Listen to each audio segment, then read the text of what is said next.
Hola, ¿qué tal? Es un placer para mí volverme a encontrar con ustedes para juntos continuar desentrañando este fascinante mundo de las ciencias naturales. Convencido estoy que siguen cumpliendo todas las medidas para prevenir la COVID-19. Convencido estoy que también tienen todos sus materiales escolares listos para comenzar este encuentro de trabajo conjunto. Me refiero al libro de texto, a la libreta, a la goma de borrar y sus lápices con las puntas bien afiladas. Continuemos entonces. Ya conoces y puedes explicar las relaciones que se establecen entre los seres vivos y su medio ambiente.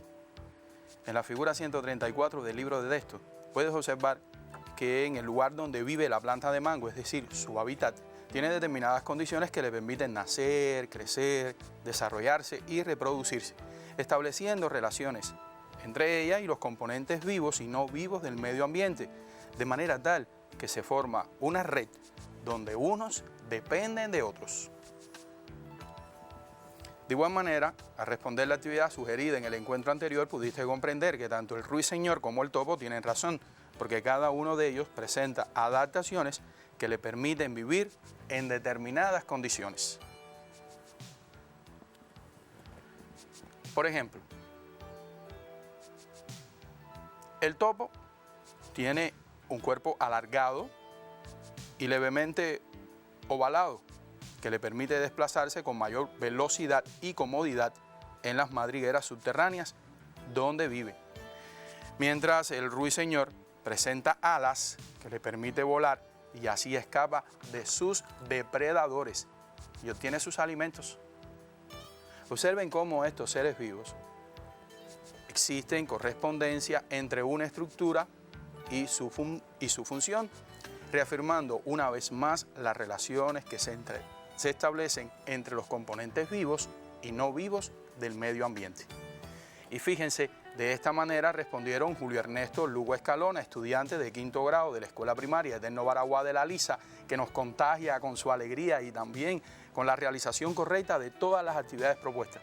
Y también Camila Galán Espinosa, estudiante de la Escuela Elemental de Música Alejandro García Caturla de Marianao, que combina la realización de las actividades docentes con la práctica sistemática de la viola. Miren, de esta última también pude conocer que su maestra Eladia Bonet la asiste continuamente realizando variadas vías. La asiste en la realización de las actividades propuestas en estos encuentros de trabajo conjunto. Buena esa, maestra. Usted es una de esas miles de maestros y maestros que en estos tiempos han demostrado que la educación en Cuba no se detiene por nada. Que esa conquista de la revolución nosotros la defenderemos a cualquier precio.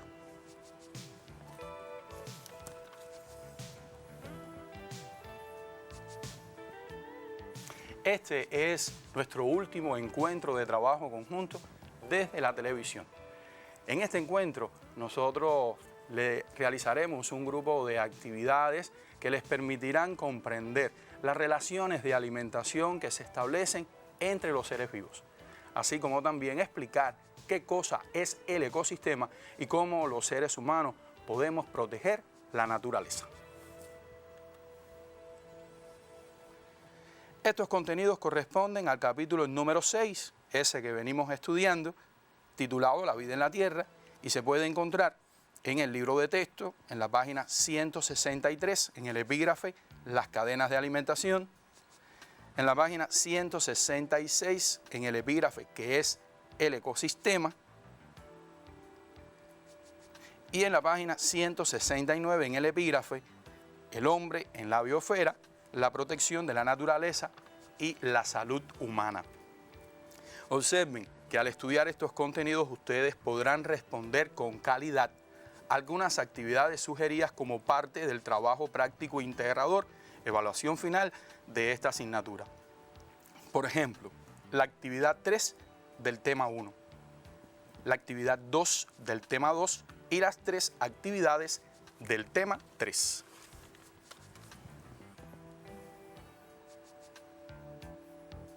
Ahora bien, ¿de dónde obtienen los seres vivos la energía que necesitan y que les permite nacer, crecer, desarrollarse, reproducirse, es decir, cumplir funciones propias de la vida. Como ya sabes, la principal fuente de luz y calor, es decir, de energía de nuestro planeta y para todos los seres vivos, es el Sol.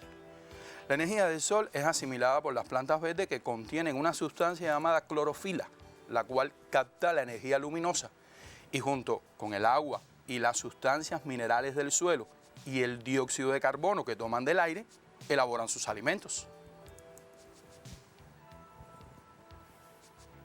Por ejemplo, cuando nosotros nos comemos un turrón de maní, el rico maní molido, vemos que en los dedos de las manos, bueno, nos embarramos de grasa, nos embarramos de aceite. Este es el alimento que elabora la planta de maní. De igual manera, cuando mamá o papá cocinan yuca y la ponen sobre un plato, vemos que la yuca tiene unas hebras de color blanco. Miren, ese es el almidón, que es el alimento que elabora la planta de yuca. Entonces podemos decir que las plantas son organismos productores porque elaboran sus propios alimentos para ellas y para los demás. Sí, como escucharon, las plantas elaboran sus alimentos para ellas y para los demás. Para los demás porque los animales no tienen clorofila, entonces no pueden captar la energía del sol ni utilizarla directamente. Entonces, ¿cómo obtienen los animales la energía que necesitan?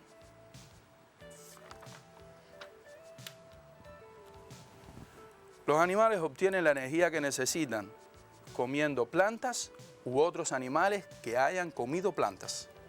Los seres vivos que obtienen la energía alimentándose de otros seres vivos se llaman consumidores y pueden ser primarios cuando la obtienen directamente de las plantas o secundarios y terciarios cuando son consumidores de otros consumidores.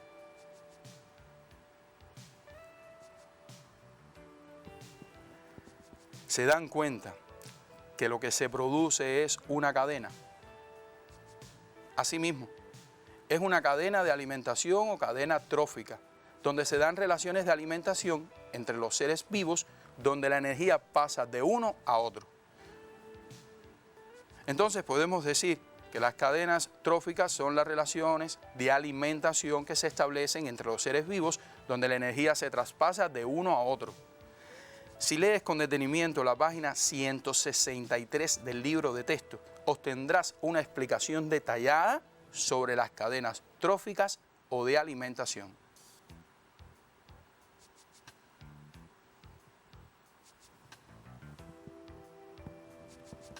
Observen que también desde un consumidor se pueden establecer relaciones de alimentación o cadena de alimentación o trófica.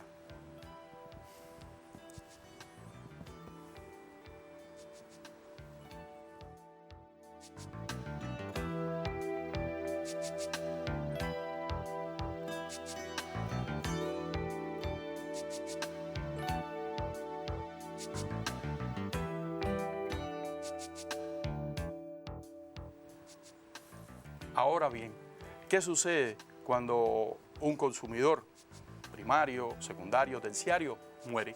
Observen.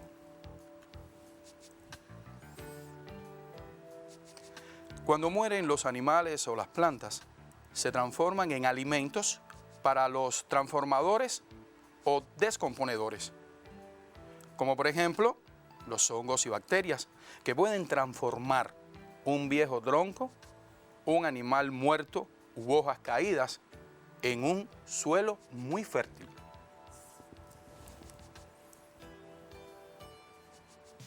A continuación, observarán un fragmento de un material audiovisual relacionado con las cadenas de alimentación. A mí me gustaría que ustedes prestaran mucha, pero mucha atención a la definición que se ofrece en este material sobre qué son las cadenas de alimentación y también que ustedes observen cuáles son las cadenas de alimentación que se ponen como ejemplos. Y si tienen tiempo, también ustedes tomen su nota y establezcan esa relación o cadena de alimentación que se muestra en este material. Adelante entonces. La cadena alimenticia es una secuencia lineal de organismos a través de la cual los nutrientes y la energía pasan de un organismo a otro, mediante el consumo entre las distintas especies de un ecosistema.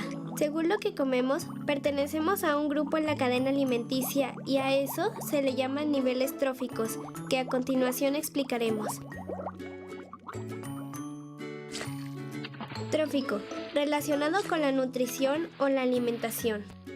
Los productores o autótrofos son los organismos que tienen la capacidad de generar su propio alimento. Se nutren a sí mismos a través de un proceso llamado fotosíntesis, como el pasto, las zanahorias y las algas. Los consumidores primarios son los organismos que se alimentan de autótrofos o productores. Se conocen también como herbívoros. Algunos ejemplos de ellos son la cebra, el conejo y el pez.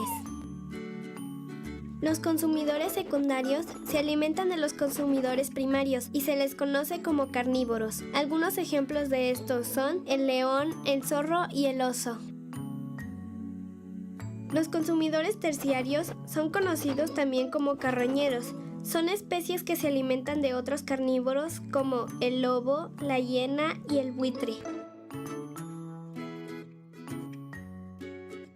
Los descomponedores son aquellos que se encargan de desintegrar la materia orgánica de animales y plantas. Juegan un papel muy importante, ya que limpian los ecosistemas de todos los desechos orgánicos, como los hongos que descomponen la materia muerta, como hojas secas, materia fecal y plantas muertas. Las bacterias que desintegran la materia muerta y reciclan el carbono dentro de las moléculas en nutrientes para las plantas. Y los insectos que aparecen en diferentes puntos a lo largo del proceso de descomposición, poniendo sus huevos en el interior de la materia. Todas las especies son importantes en las cadenas alimenticias, ya que permiten el flujo de materia y energía indispensables para la vida. Los seres humanos tenemos la gran responsabilidad de proteger a todos los seres vivos y así evitar la extinción de las especies y el desequilibrio ecológico de nuestro planeta. Interesante, ¿verdad? Miren, relacionado con este contenido que acabamos de abordar, yo les propongo una actividad para que la realicen cuando finalice nuestro trabajo en compañía de sus familiares y por supuesto utilizando el libro de texto. La actividad dice así: analiza la figura 141 del libro de texto y relaciona los elementos que la componen. Explica cómo ocurre el traspaso de energía en esta cadena de alimentación.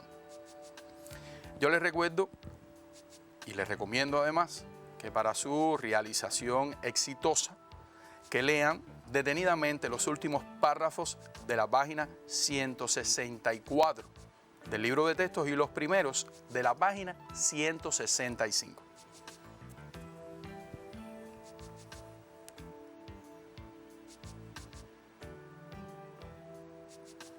Los invito ahora a buscar en su libro de texto la figura 126 que aparece en la página 148. Les repito la actividad. Vamos a buscar en el libro de texto, ustedes lo tienen a mano, la figura 126 de la página 148. En ella se representa una sabana. Recuerden que la sabana es una de las zonas de vegetación y población animal que nosotros de manera conjunta estudiamos y que ustedes debían de haber caracterizado. Observen entonces el comentario que les realizaré. Observen además que todos los componentes de la naturaleza representados se relacionan de una forma u otra. Escuchen. En primer lugar, porque esta zona es el hábitat de seres vivos. Ustedes están observando la gran cantidad de seres vivos. Tenemos jirafas, cebras, elefantes, tenemos árboles, arbustos, hierbas, peces que no se observan en la figura, pero que sabemos que viven en los ríos, cocodrilos, hipopótamos. En segundo lugar, porque en este lugar estos seres vivos han desarrollado adaptaciones que le permiten nacer, alimentarse, protegerse de sus depredadores, desarrollarse, reproducirse. Por ejemplo, Las grandes orejas del elefante le permiten controlar la temperatura de su cuerpo ante las altas temperaturas que prevalecen en esta zona. En tercer lugar, porque entre todos los seres vivos que aquí habitan se establecen cadenas de alimentación tróficas que garantiza que la energía pase de un ser vivo a otro. Y fíjense, finalmente, porque esos seres vivos dependen del sol, del agua, del suelo, del aire, que son componentes no vivos del medio ambiente que le permiten vivir. Esta gran interacción de los seres vivos entre sí con los componentes no vivos del medio ambiente es a lo que llamamos ecosistemas.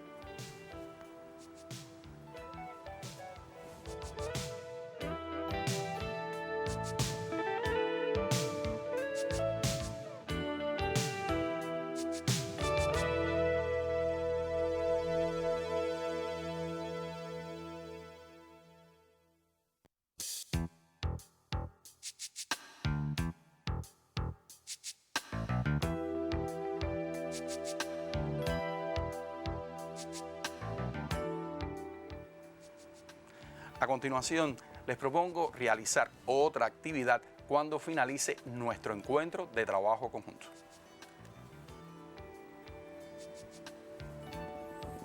Dice así: elabora un dibujo donde demuestres las relaciones entre los seres vivos entre sí y con los componentes del medio ambiente. Les recomiendo que para realizar esta actividad utilicen el contenido de la definición de ecosistema que aparece en la página 168 del libro de texto. Está señalada esta palabra en azul. Llamo la atención que la actividad 1 del tema 3 del trabajo práctico integrador está relacionada con esta actividad que le estoy proponiendo para que ustedes la realicen cuando finalice nuestro encuentro.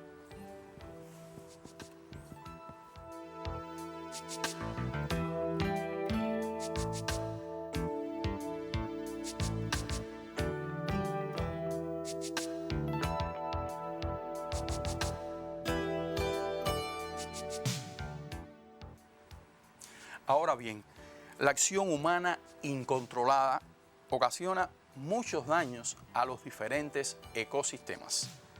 ¿Qué consecuencias trae para nuestro planeta los daños a los ecosistemas? ¿Qué hacer para eliminarlos o disminuir estos daños?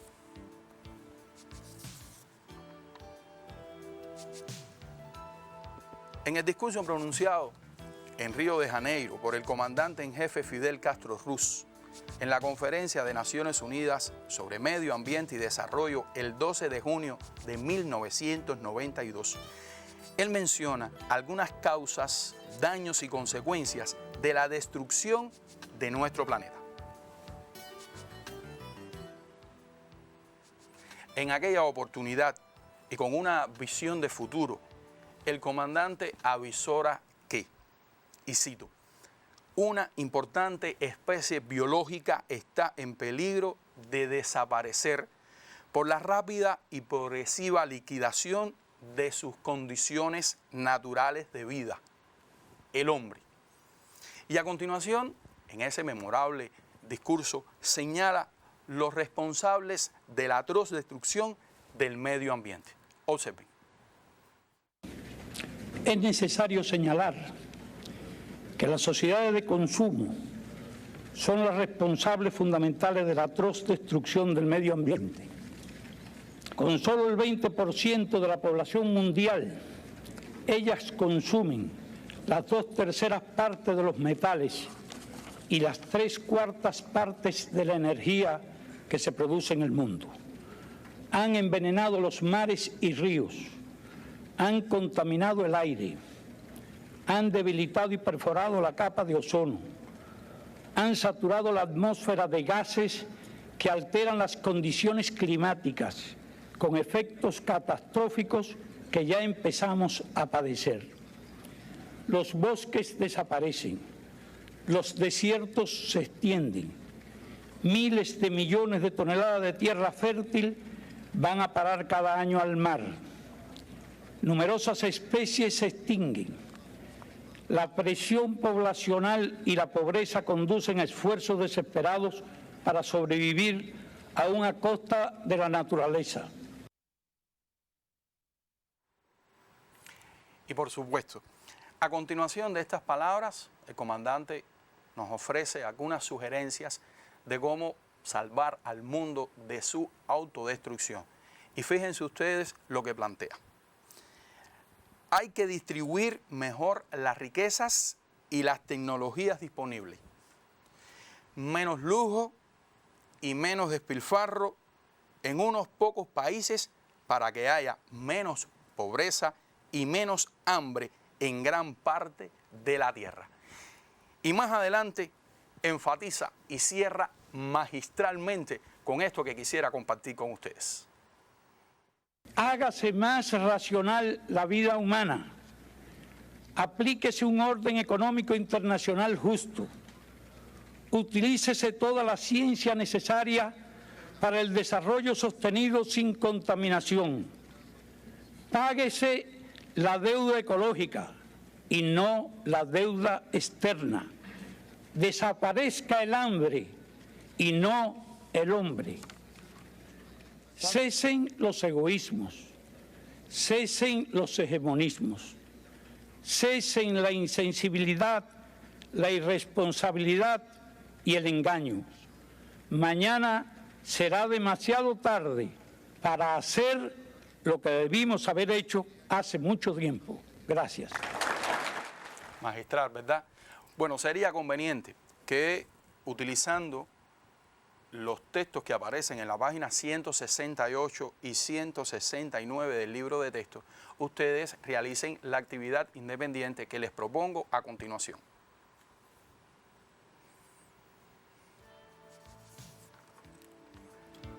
Observen que se presentan algunos daños que causan los seres humanos al medio ambiente.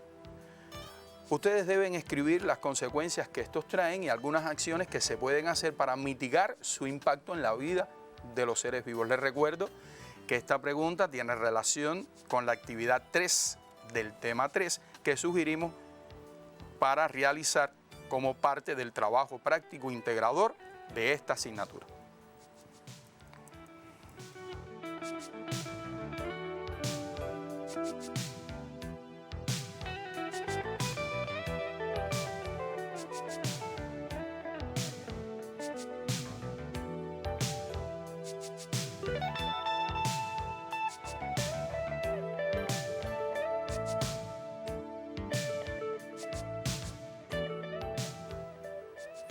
Como ya es habitual, antes de despedirnos, vamos a sugerirles a los familiares algunas ideas para controlar si su hija o su hija se apropiaron del contenido una vez realizadas todas las actividades que propusimos en este encuentro de trabajo conjunto. Usted podrá pedirle que identifique a partir de la observación de láminas o fotografías las relaciones de alimentación que se establecen entre los organismos.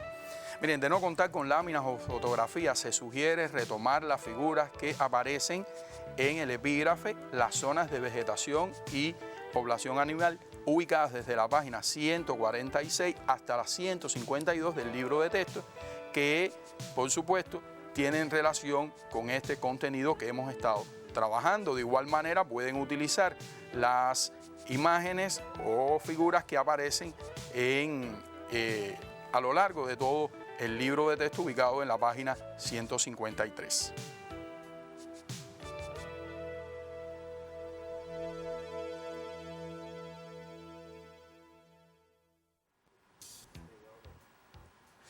Bueno, también puede solicitarle que expliquen las consecuencias de los daños que los seres humanos han causado a los ecosistemas.